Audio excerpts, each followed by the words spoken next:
Le documentaire réalisé par Carl Zero, 1 sur 5, fait un constat sévère sur les ravages de la pédocriminalité dans notre société.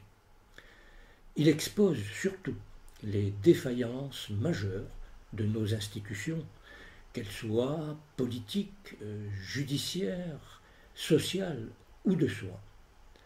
On peut cependant regretter que malgré un réel succès à sa sortie, il ne recueille que très peu d'écho dans le monde médiatique et politique. Avec l'adoption de la loi Billon en avril 2021, une prise de conscience de ce fléau a certes eu lieu, mais on ne relève pas à ce jour de véritable impact. Des promesses ont été faites, mais pas tenues. Et il faut bien reconnaître que si le gouvernement est intervenu sur ce sujet sensible de société, qu'il n'a en réalité pas porté, il l'a fait sous la pression.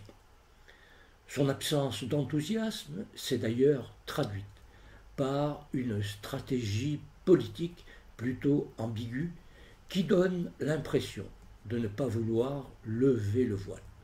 De ce fait, la loi sur la protection de l'enfance reste incomprise, voire inadaptée pour beaucoup. En reprenant l'affaire d'Outreau, si emblématique et révélatrice de beaucoup de dysfonctionnements ayant entraîné un fiasco judiciaire, ce documentaire nous rappelle que la justice y a reconnu 12 enfants comme victimes de viol. Elle n'a curieusement retrouvé aucun des vrais agresseurs, des vrais violeurs. Enfin, ce qui est terrible, c'est ce qui ressort des conclusions émises par la commission parlementaire qui a suivi. Ces conclusions remettent en effet finalement en question la crédibilité de la parole des enfants, une parole discréditée durablement, avec pour conséquence, c'est bien compréhensible, une perte de confiance en la justice qui doit notamment repenser le rôle des experts dans les affaires pédocriminelles.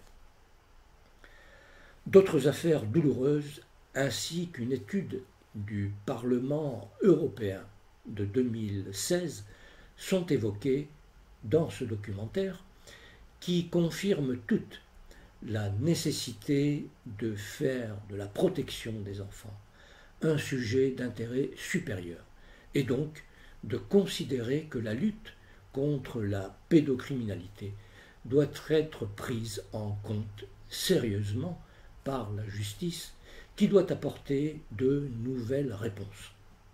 C'est pourquoi ce film s'avérant constituer un outil d'intérêt majeur, j'ai décidé d'inclure dans mon programme présidentiel une série de mesures préconisées dans le manifeste proposé.